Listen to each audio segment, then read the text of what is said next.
It was a gray, drizzling morning at the small cemetery on the edge of town. Only three figures stood near a plain wooden casket: a pastor with a Bible, the cemetery worker, adjusting his worn cap, and a middle-aged woman clutching an umbrella. There were no flowers, no flag draped over the casket, no grieving family, just silence broken only by the soft patter of rain on the earth. As the pastor cleared his throat to begin, a quiet voice echoed in the mind. How does a man who sacrificed for his country leave this world in such silence? Walter Henderson was not the kind of man you noticed in a crowd. At 84 years old, he moved slowly, his back slightly bent from years of hard work and the weight of memories he rarely shared. Walter was a Korean War veteran, though few in town knew the details of his service. He had lived quietly for decades in a small weathered house on the outskirts of town, a place where the paint had long faded and the fence leaned tiredly to one side. After his beloved wife Mary passed away 15 years ago, the house grew quieter. Their only son had moved across the country for work, and while Walter never spoke bitterly about the distance, there was a kind of sadness in his eyes when people asked about family. Neighbors sometimes saw him sitting alone on his front porch in the early evenings, a cup of black coffee in hand, gazing at the sunset over the distant hills. Walter was a carpenter by trade, one of the best the town had ever known. His hands, now gnarled with arthritis, had once built and repaired half the homes on Main Street. When a storm tore through town a decade ago, ripping shingles from rooftops and sending branches crashing into garages, it was Walter who went door to door, hammer and nails in hand, offering help. He never asked for payment, and when people tried to slip him a few dollars, he'd shake his head with a quiet smile and say, "Pass it on, children in the neighborhood. Love, Mr. Henderson." On his morning walks, he carried peppermints in his coat pocket, handing them out with a wink and a pat on the head. He was the kind of man who remembered your birthday, who offered to watch your dog when you were away, and who mowed the elderly widow's lawn without being asked. And yet, despite his kindness, he was never one to linger in conversation. Walter's a good soul, folks would say, but he's a quiet one. What many didn't know was that every few weeks, Walter made his way to the post office. It was a slow, careful journey for him, walking with a cane down the cracked sidewalks of town, pausing every so often to catch his breath. The postmaster, Sally, had grown used to seeing him shuffle through the door, a stamped envelope already in hand. She once asked him if the letters were to his son, but Walter only smiled faintly and said, "No, these are for my old brothers." Those old brothers were the men he had served with in Korea, soldiers scattered across the country, some still alive, some gone, their families left behind. For decades, Walter had written them letters, checking in, offering words of comfort, sharing memories. When one of them passed, he wrote to their children. When another fell on hard times, Walter sent whatever small help he could manage. Sometimes a check, sometimes a handmade wooden toy for a grandchild. His neighbors didn't know about the letters, and Walter never spoke of them. To the people in town, he was just the gentle old carpenter, the man who patched their fences and handed out candy to the kids. But underneath the simple life was a man of deep loyalty and quiet sacrifice. He had seen things in Korea that haunted him: the loss of friends, the brutality of battle, the long, bitter cold nights in trenches. He came home carrying those memories like a hidden wound, but he never let them harden his heart. Instead, he built a life out of service to his wife, to his neighbors, to the men he had once stood beside on a battlefield far from home. One neighbor, Mrs. Franklin, remembered Walter fixing her porch after her husband died. "I was sure I'd have to hire someone," she said. But Walter just showed up with his toolbox one morning and got to work. Wouldn't take a dime. That was his way. Young Tommy Brooks, now in high school, recalled how Mr. Henderson always gave him a peppermint before his piano lessons. "I didn't know much about him, just that he was kind." Tommy said, "You don't forget people like that." And so when Walter passed away quietly in his sleep one autumn night, most people only knew the surface of his life. The news of his death made a small ripple in town, a brief mention in the local paper. A quiet word passed between neighbors. There was no family nearby to arrange a grand farewell, no military detail requested, no announcement sent to his old comrades. At the cemetery on that gray, drizzling morning, only a few people gathered. The town saw Walter as a kind old man, but they had no idea of the full measure of his life. They didn't know about the letters, the friendships that spanned decades, the quiet acts of generosity that stretched across the country. To them, Walter was the old carpenter at the edge of town. But to the men who had once crouched beside him in frozen trenches, who had heard his calm voice in the chaos of war, who had leaned on him in the worst moments of their lives, to them, Walter Henderson was a brother, a hero, and a man they would never forget. And on that morning, as the drizzle fell softly on his grave, they were already on their way. The rain had eased into a light drizzle as the small group stood gathered around the plain wooden casket. The pastor cleared his throat quietly, lifting his eyes to the gray sky before glancing back at the casket with a solemn expression. "We are here today," he began softly to lay to rest. Walter Henderson, a man who served his country with honor and lived his life with quiet humility. His voice carried only just beyond the three figures present. No microphone, needed no crowd to hear. The pastor spoke briefly, offering a simple prayer of farewell. There was no long eulogy, no list of accomplishments, no tales of military heroism, just a few words to honor a man most had never truly known. When the pastor finished, the woman standing to the side stepped forward slightly, her umbrella trembling in her hands. She wore a modest black coat, her shoes damp with rain. For a moment she hesitated, then spoke, her voice low but clear.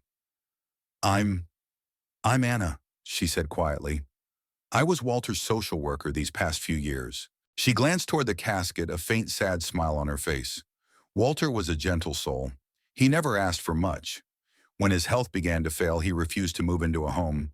He wanted to stay in his house surrounded by his memories. Anna's voice softened. He spoke of Mary, his wife, often, and sometimes he would mention his brothers, the men he served with, though he never said much beyond that. She paused, swallowing back a lump in her throat. "I just thought it was important and someone say that he mattered.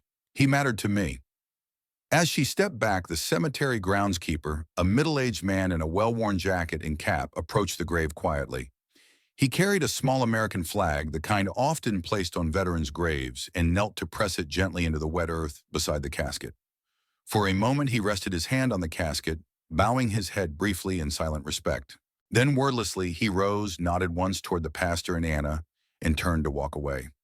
His boots made soft impressions in the muddy grass as he disappeared into the mist.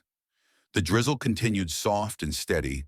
There was no sound but the hush of rain against the trees and the occasional rustle of wind through the cemetery. Anna stood quietly, her eyes fixed on the casket, and the pastor remained with his head bowed, as if unwilling to be the first to leave. Everything seemed to settle into silence. No cars pulled into the lot, no distant relatives appeared, no last-minute friends arrived. It was a farewell that felt almost unfinished, a life slipping away without the noise and ceremony usually reserved for heroes. And yet in that quiet moment under the soft gray sky, there was a strange kind of peace. Anna slowly turned to go, pausing to glance back one last time. The pastor gave a final blessing under his breath, and the groundskeeper vanished among the trees. It seemed as though that was the end, a life wrapped in quiet, slipping into the earth as softly as the rain itself. But just beyond the horizon where the road met the trees, an unexpected sound was beginning to stir. The soft drizzle was all that remained in the air as Anna and the pastor prepared to leave. The cemetery worker had already disappeared down the path, and the cemetery lay in near silence save for the gentle tap of rain on the ground. Anna took one last look at the casket and let out a small sigh. And then, faint at first, came the low rumble of engines. Anna froze, glancing toward the road at the edge of the cemetery. The pastor looked up, his brow furrowing as the sound grew louder, the unmistakable thrum of heavy tires cutting through the rain-soaked silence. Anna stepped forward cautiously, peering through the mist. From beyond the trees, a line of black SUVs emerged, their headlights slicing through the gray. Behind them came olive-drab military jeeps, their flags rippling in the damp wind. One by one, the vehicles pulled into the gravel lot beside the cemetery, their doors swinging open in a smooth, almost synchronized motion. Anna brought a trembling hand to her mouth. The pastor took an instinctive step closer to the casket. One by one, figures began stepping out. Men and women of all ages dressed in crisp military uniforms, some in full dress, blues, others in worn camouflage jackets adorned with patches and pins. Some were younger with freshly shined boots and sharp salutes. Others were older, their faces lined their movements slower but no less steady. A sea of veterans well over 100 strong filled the cemetery grounds gathering beneath the leafless trees, their boots crunching softly against the wet ground. Many carried small American flags. Some held wreaths or bouquets. Others wore their old unit patches or medals proudly on their chests. At the front of the line stood a tall man in his late 60s, a former colonel judging by the bars on his shoulder. His silver hair was neatly combed, his uniform perfectly pressed, and his eyes, sharp unwavering, moved across the crowd before resting on Anna and the pastor. He stepped forward and raised his voice clear and commanding, despite the rain. "Brothers and sisters, we're here to send Walter off the way he deserves." A ripple moved through the crowd, men and women straightening their backs, adjusting caps, bringing flags to attention. They moved as one, forming a precise line along the path, creating an honor guard on either side of the casket. Anna could only watch in stunned silence as they moved with a practiced grace, their faces solemn, their eyes fixed on the man they had come to honor. Suddenly, a lone figure stepped forward from the group, a bugler, his trumpet gleaming softly despite the rain. He raised the instrument to his lips, and the first few haunting notes of taps filled the air. The melody drifted over the cemetery, thin and aching, weaving its way between the gravestones and disappearing into the trees. Anna felt her chest tighten, tears welling in her eyes as the notes climbed and fell. Even the pastor, who had led countless funerals before, felt a lump in his throat. As the last note faded into silence, 7 uniformed veterans stepped forward with rifles raising them in unison. Anna flinched at the first crack of the gunfire, sharp and sudden in the quiet air. The second shot rang out, then the third, each one echoing across the hills in a final salute. From the ranks, 2 soldiers moved to the casket, their faces set with quiet precision. They unfolded an American flag with crisp, measured movements, stretching it carefully over Walter's casket. Their hands moved in harmony, every crease and fold smoothed with deliberate care. When the flag was set, they stepped back, saluted sharply, and turned to the colonel. He approached the casket, bending slightly to rest his hand briefly on the wood, his expression softening for the first time. "Rest well." "Walter," he murmured, just loud enough for those nearest to hear. Then, with practiced hands, the 2 soldiers lifted the flag and began to fold it. Triangle after triangle, each fold precise, each corner sharp. When the final fold was tucked into place, they turned to the pastor. With reverence, the folded flag was placed in the pastor's hands, who held it close. His head bowed. Anna reached up to brush away a tear, overwhelmed by the sheer weight of the moment. For several beats, no one spoke. The only sounds were the rain, the soft shuffle of boots, and the faint rustling of flags in the breeze. Then, as if on cue, the veterans began to file out, their heads held high, their shoulders squared. Some stopped briefly to lay small tokens on the casket, challenge coins, patches, medals, notes. Others simply paused, offering a silent salute or a brief touch to the wood. Anna watched them go, her heart swelling with a bittersweet ache. Walter had not left this world alone, not anymore. The people he had called brothers were here, and they had given him the farewell of a true hero. The last car pulled away, its headlights fading into the mist.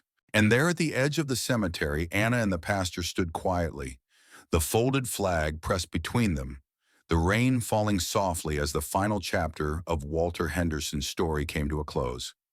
As the rain softened to a faint mist, many of the veterans remained for a few quiet moments at the graveside. Anna, still holding the carefully folded flag, felt a gentle tap on her shoulder. She turned to see an older man in uniform, his silver hair tucked neatly under his cap. Deep lines etched around his eyes and a warmth in his expression that cut through the somber air. "You must be Anna," the man said kindly. "I'm Frank Collins. I served with Walter in Korea." Anna's breath caught. She had known Walter was a veteran, but hearing someone claim they had stood beside him in war was something she hadn't expected. Frank motioned toward a small gathering of veterans who were quietly sharing stories nearby. "There's something you should know about Walter," he said softly. "Most people here didn't know the whole story, not the town, not even his neighbors. But to us, Walter was a hero." Frank began to explain that Walter had served in one of the most dangerous combat zones during the Korean War. One brutal winter, their unit was caught behind enemy lines, cut off from supplies and surrounded in the hills. Many were wounded cold and starving. It was Walter who stepped forward night after night to sneak through enemy territory, bringing back medicine, food, and ammunition. He saved dozens of us. Frank said, his voice thick with memory. He dragged wounded men out of the snow, patched them up, carried them on his back when they couldn't walk. He refused to leave anyone behind. Anna listened in stunned silence. Feeling tears prick her eyes, Frank's eyes softened. He was awarded the Silver Star for bravery. But you know what's remarkable? When he came home, he didn't make a fuss about it. Never hung up his medals, never told his neighbors. He just went back to being Walter. As other veterans joined, they filled in the picture. Anna never knew, for decades after the war, Walter kept in touch with his old comrades, those letters he faithfully mailed at the post office every few weeks. They weren't casual notes, they were lifelines. Whenever one of us was struggling with bills, with sickness, or just the weight of the past, Walter was there, said one man quietly. He sent money when we needed it, called when things were dark, mailed gifts to our kids, sometimes just a note to remind us we weren't forgotten. The small letters, so unassuming to anyone else, were Walter's quiet way of holding his brothers together, even as their hair grayed and their numbers dwindled. One younger man stepped forward, maybe in his early 30s, his uniform crisp and his expression earnest. My father served with Walter, he explained, voice steady despite the emotion in his eyes. He told me that one night in the freezing cold, Walter carried him out of a minefield after he was wounded. My dad always said, if it weren't for Walter, you wouldn't be here today. So, I came to stand here today because of him. Anna pressed a hand over her mouth, her heart overwhelmed. Frank continued, his gaze thoughtful. When the notice of Walter's passing appeared in a small obituary column, word spread quickly through the old network. Some of us hadn't seen each other in years, but the moment we read his name, we knew we had to come. We owed him that much. He looked around the cemetery at the veterans, quietly reflecting, their hands on each other's shoulders, their heads bowed. We couldn't let him go alone. He never left any of us behind. We weren't about to leave him now. In that moment, Anna understood what the town had missed. Walter wasn't just the quiet old carpenter at the edge of town. He was the thread that had stitched together lives across generations, a man who had given everything without ever asking for thanks. As the last of the veterans began to drift away, Anna looked once more at the folded flag in her arms and whispered softly, "You were never alone, Walter. Not ever." As the last notes of the trumpet faded and the gun's salute echoes softened in the distance, a curious thing began to happen. The quiet cemetery, once nearly empty, except for a handful of mourners and veterans, slowly came alive with the sound of footsteps on wet ground. Anna turned to see people gathering at the gates, townsfolk she recognized from the grocery store. The post office, the local diner, word had spread quickly. Neighbors who had barely known Walter arrived one by one, many holding umbrellas, some without their coats damp, but their faces determined. Children trailed behind their parents, their eyes wide, watching the solemn scene unfold. Mrs. Franklin, the widow whose porch Walter had once repaired, clutched a small bouquet of wildflowers. She pressed them into Anna's hands with a trembling smile before stepping up to the casket, bowing her head and whispering a prayer. The local police chief, dressed in uniform, arrived with 2 officers. They stood quietly to the side, hats removed, heads bowed in respect. A little later, the town's mayor appeared, stepping through the crowd to stand near the pastor. He placed a hand over his heart, his lips moving in a silent tribute, his eyes misty with emotion.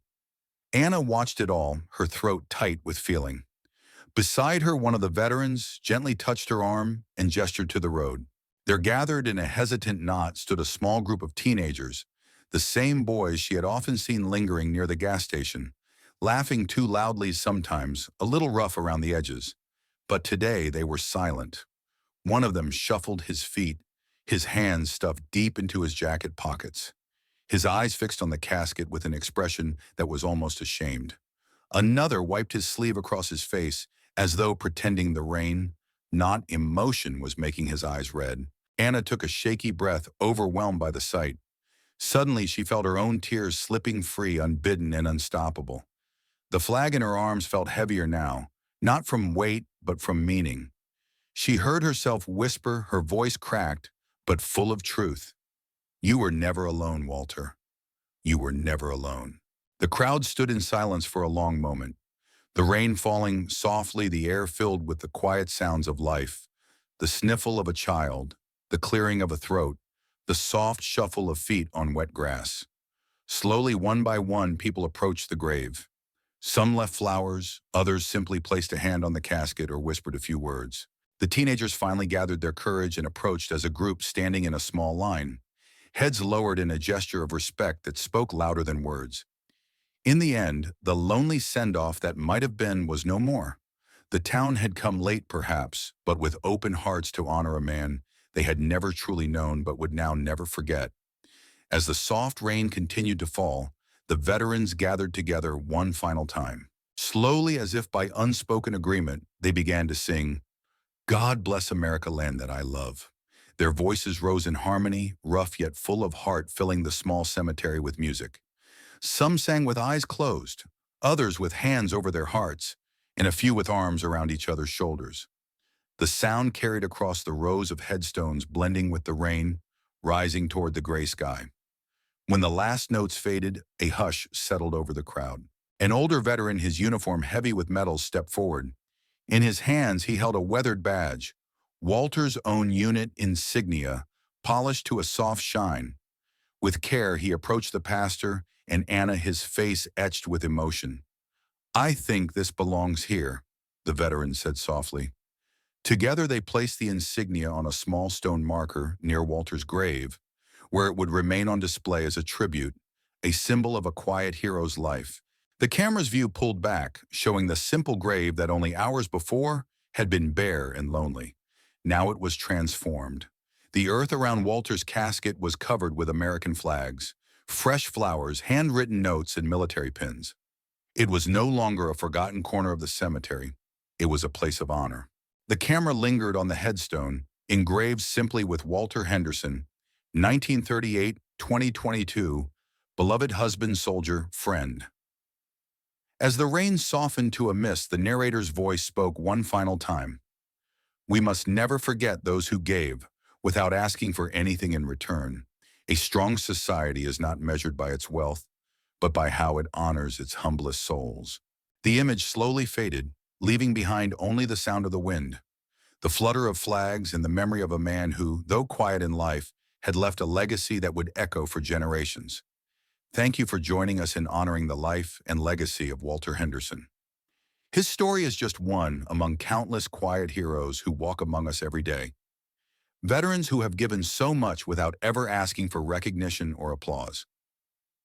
We want to hear from you. Do you know a veteran in your community whose quiet acts of service have touched lives? Maybe it's a neighbor who still checks on elderly friends, a grandparent who rarely speaks of their military days, but carries a quiet strength, or a friend who has always been there for others. Please share their stories in the comments below. Let's fill this space with memories, gratitude, and names that deserve to be remembered. You can even start your comment with "the quiet hero I want to honor today is," or simply answer, "Who is the silent hero you want to honor today?" If this video moved you, we invite you to like, share, and subscribe to our channel. By doing so, you help spread these important messages of gratitude and remembrance, ensuring that no hero's story fades into silence. Together, we can create a community where no one is forgotten, where every act of service, big or small, is recognized and celebrated. Thank you for being part of this mission. Let's honor these lives and keep their stories alive for future generations.